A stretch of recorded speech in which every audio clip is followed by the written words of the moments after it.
आज की तारीख कई मायनों में बड़ी ऐतिहासिक रही। जानते हैं क्यों? जिस वक्त कॉन्स्टिट्यूशन क्लब में आज इंडिया गठबंधन की बैठक चल रही थी, उसी वक्त एक और जगह कुछ ही किलोमीटर दूरी पर एक और बैठक चल रही थी। यह मीटिंग हो रही थी मोदी सरकार के मंत्री भूपेंद्र यादव के आवास पर, और वहां पर पश्चिम बंगाल के मुख्यमंत्री शुभेंदु अधिकारी भी मौजूद थे। लेकिन सिर्फ वही नहीं मौजूद थे, सिर्फ भूपेंद्र यादव नहीं मौजूद थे, बल्कि इनके साथ ही साथ ममता बनर्जी की पार्टी के 20 सांसद मौजूद थे। वो 20 सांसद जिन्होंने आज का दिन चुना ओम बिरला को चिट्ठी लिखने के लिए, वो 20 सांसद जिन्होंने इस बात का ऐलान कर दिया कि हम टीएमसी से अलग होकर एक अलग गुट बनाएंगे और अब हम ही असली टीएमसी हैं। यानी कि दीदी के साथ खेला हो गया। सारी बातें जरा विस्तार से करेंगे और समझने की कोशिश करेंगे कि अब डीएमके क्या करने जा रही है टीएमसी के इस ऐलान के बाद, और अगर डीएमके भी वही कर जाती है तो इसका परिणाम क्या होगा। नमस्कार, मैं स्वप्निल और आप मुद्दा देख रहे हैं। दोस्तों, आगे बढ़े उससे पहले वही छोटी सी अपील। मुद्दा इन दिनों एक गंभीर आर्थिक संकट से जूझ रहा है। एक तरफ जहां हमारे मेन बैंक अकाउंट्स बीते लंबे समय से फ्रीज चल रहे हैं, तो दूसरी तरफ हमारे 2.5 साल पुराने चैनल को हमसे लंबे समय तक छीन कर रखा गया था। ऐसे में डे टू डे ऑपरेशंस में मुद्दा को काफी मुश्किलों का सामना करना पड़ता है। लिहाजा आपसे गुजारिश है, यदि आप चाहें तो स्क्रीन पर दिख रहे क्यूआर कोड या फिर के नीचे दिख रहे यूपीआई नंबर्स के जरिए मुद्दा की छोटी छोटी मदद जरूर कीजिएगा, ताकि हमारी बेबाकी यूं ही बरकरार रहे। अब आगे बढ़ते हैं। बार बार लोकतंत्र की दुहाई देने वाली भारतीय जनता पार्टी ने आज एक बार फिर लोकतंत्र का चीरहरण करने का ही काम किया है। इंडिया गठबंधन की बैठक हुई और इंडिया गठबंधन ने अपनी बैठक में 5 प्रस्ताव पारित किए। मसलन उन प्रस्तावों में धर्मेंद्र प्रधान के इस्तीफे से लेकर देश के मुख्य न्यायाधीश को वोट चोरी के खिलाफ चिट्ठी लिखने तक की बात थी। साथ ही साथ यह भी प्रस्ताव आ चुका है कि अब हर 2 महीने में इंडिया गठबंधन की एक बैठक होगी और अगली बैठक हैदराबाद में होगी, दिल्ली के बाद हैदराबाद में, यानी कि तेलंगाना में, कांग्रेस शासित राज्य में। लेकिन जिस वक्त यह बैठक चल रही थी ना, उस वक्त खेला चल रहा था। कौन सा खेला? वही खेला जिसके लिए मोदी जी, शाह साहब, भारतीय जनता पार्टी कुख्यात हैं। विख्यात प्रख्यात नहीं, कुख्यात। जी हां, क्योंकि यह काम कोई सदचरित्र का नहीं है, बड़ा अच्छा काम नहीं है। अब देखिए ना क्या हो रहा है। पश्चिम बंगाल में चुनावी नतीजे आए और चुनावी नतीजों के बाद से ही लगातार उलटफेर का दौर जारी है। आज 20 सांसदों की चिट्ठी वो ओम बिरला को लिखी जा चुकी है। आपकी स्क्रीन पर बारी बारी से 2 खबरें ओम बिरला को चिट्ठी जा चुकी है, और ये जो चिट्ठी गई है ना, ये चिट्ठी इस बात की डिमांड कर रही है कि अब हम असली टीएमसी हैं, हम अलग गुट हैं और हमें टीएमसी के बाकी सांसदों के साथ ना देखा जाए।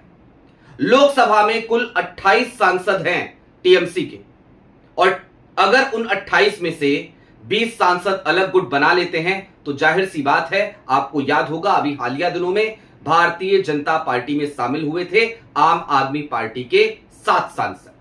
उनको मान्यता मिल गई थी, उनको स्वीकृति मिल गई थी, इनको भी मिल जाएगी। और ये तमाम सांसद अब एक अलग टीएमसी बनाकर, एक अलग टीएमसी, एक अलग तृणमूल कांग्रेस, ठीक उसी तरीके से जैसे शिवसेना के साथ किया गया, जैसे एनसीपी के साथ किया गया, उसी तर्ज पे अब ये एनडीए को समर्थन देने जा रहे हैं। लेकिन ये जो एनडीए को समर्थन देने जा रहे हैं, ये खतरे की घंटी क्यों है? जरा इस बात को समझिए। आपको याद है, और आज भी उस बात का जिक्र हुआ इंडिया गठबंधन की बैठक में, एक हर्ष के साथ, एक उल्लास के साथ, एक जोश के साथ, एक खुशी के साथ जिक्र इस बात का हुआ कि अभी 27 अप्रैल को मोदी सरकार के नापाक मंसूबों को इंडिया गठबंधन ने तोड़ दिया था। क्या था वो नापाक मंसूबा? महिला आरक्षण बिल की आड़ में डिलिमिटेशन बिल को पास कराना, जिसके लिए 2/3 बहुमत की जरूरत थी। अब भारतीय जनता पार्टी दरअसल अगले मानसून सत्र में वो 2/3 बहुमत हासिल करना चाहती है। पहली बार सरकार को इंडिया गठबंधन से मुंह की खानी पड़ी थी सदन के भीतर, बिल गिरा था इनका, और तब से लेकर अब तक रात दिन कैलकुलेटर पे गुणा भाग जोड़ घटा सब चल रहा है। अब 20 सांसद तो इधर से आ ही गए। ये 20 सांसद जाहिर सी बात है, आप सब समझते हैं, खुलकर कह रहे हैं कि एनडीए का समर्थन करेंगे, तो जाहिर सी बात है कि ये डिलिमिटेशन बिल का भी समर्थन करेंगे। लेकिन अभी भी आंकड़ा चाहिए 2/3 का, और ऐसे में फिर एक पार्टी पर इस वक्त नजर है जो इंडिया गठबंधन से आज की तारीख में दूर थी। कौन सी पार्टी है वो? डीएमके, जिसने यह ऐलान कर दिया है कि हम कांग्रेस के साथ नहीं जाएंगे।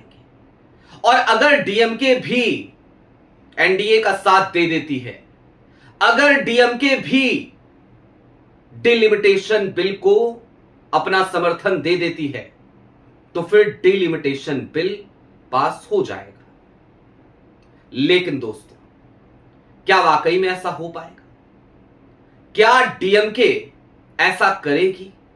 इंडिया गठबंधन से दूर होना एक अलग बात है, कांग्रेस से नाराज होना एक अलग बात है, लेकिन अपने अस्तित्व के साथ खिलवाड़ करना वो दूसरी बात है। और डीएमके की जो राजनीति है या तमिलनाडु की जो राजनीति है, वहां पर अगर डीएमके में तोड़फोड़ करने की मोदी जी कोशिश भी करें तो वो सफल होती हुई फिलहाल आपको नजर नहीं आएगी। इसलिए नहीं आएगी क्योंकि तमिलनाडु में भारतीय जनता पार्टी एक अछूत पार्टी है।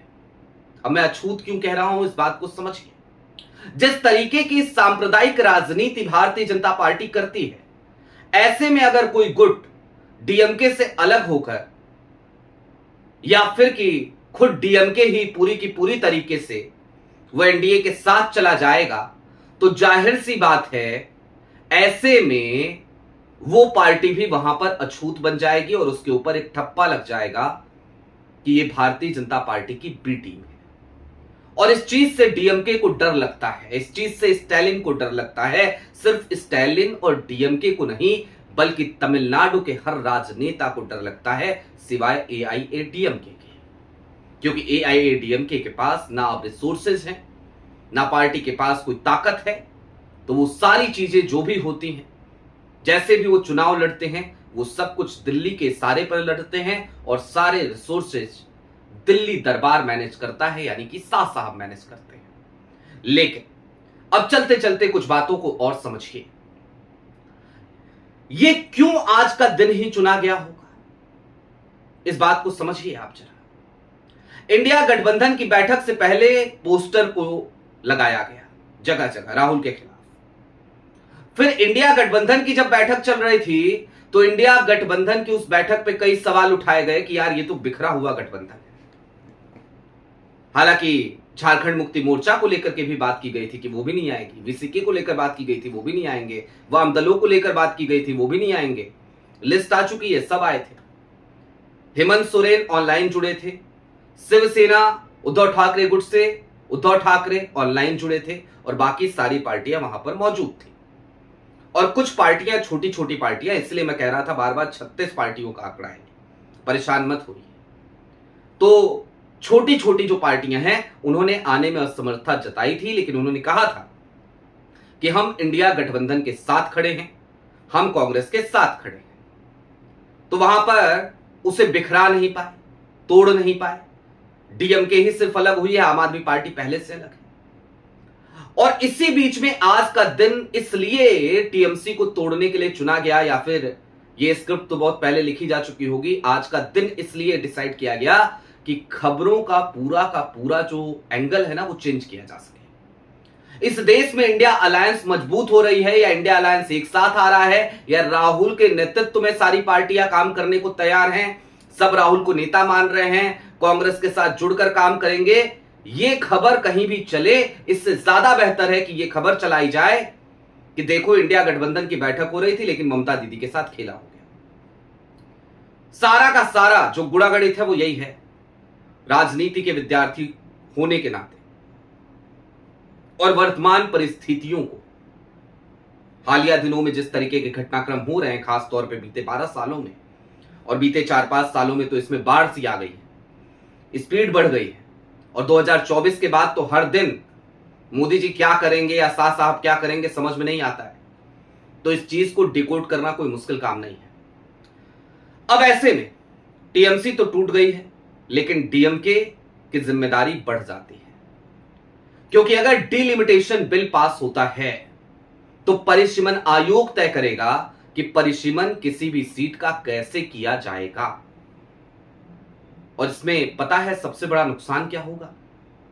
सबसे बड़ा नुकसान यह होगा कि बिखरा के रख दिया जाएगा विपक्ष के वोट बैंक को, और एक साथ कर दिया जाएगा हर कॉन्स्टिट्यूएंसी में उन वोटर्स को जो एनडीए के समर्थक वोटर्स हैं या भारतीय जनता पार्टी के कोर वोटर्स हैं। और ऐसे में जब 800 से ज्यादा सीटें होंगी तो 500 कुछ सीटें चाहिए होंगी चुनाव जीतने के लिए। और जाहिर सी बात है उस स्थिति में एक अभेद किला सा बना लेगी भारतीय जनता पार्टी अपने लिए। पूरी की पूरी कोशिश अब यही है, लिहाजा ये प्लान बहुत खतरनाक है। वन नेशन वन इलेक्शन से कहीं ज्यादा खतरनाक ये plan one nation one party वाला प्लान है। जैसे चीन में है ना वन नेशन वन पार्टी, उस तरीके का प्लान। और इस बात को समझिएगा कि जब विपक्ष मुक्त भारत होगा ना, पहले तो नारे लगाए गए कांग्रेस मुक्त भारत की, फिर समझ में आ गया कि कांग्रेस मुक्त भारत करना आसान नहीं है, तो धीरे धीरे तमाम छोटे छोटे राजनीतिक दलों को निपटाया गया। और अब ये पूरी तैयारी विपक्ष मुक्त भारत करने की है। खैर, ये धरती इतनी बंजर नहीं, हमें उम्मीद है डीएमके से अभी भी, और इसलिए है क्योंकि डीएमके के अपने वैल्यूज हैं, दूसरा डीएमके की अपनी मजबूरियां भी हैं जो मैंने आपको बताई तमिलनाडु की स्थानीय राजनीति की वजह से। लिहाजा मोदी जी सफल हो जाएंगे इस तरीके का कोई कांड करने में, इस पे उम्मीद मुझे तो नहीं है, लेकिन फिर भी अगर ऐसा होता है तो इससे ज्यादा खतरनाक कुछ नहीं होगा। बहरहाल इंडिया गठबंधन 2 महीने बाद फिर से बैठक करेगा। इंडिया गठबंधन इंटैक्ट रहेगा। ममता बनर्जी की पार्टी जरूर टूटी है, लेकिन ममता अपने आप में एक नेता आज भी हैं। हालांकि वो कभी कांग्रेस के लिए भरोसेमंद नहीं रही हैं, आज भी हैं कि नहीं है ये भविष्य के गर्भ में है।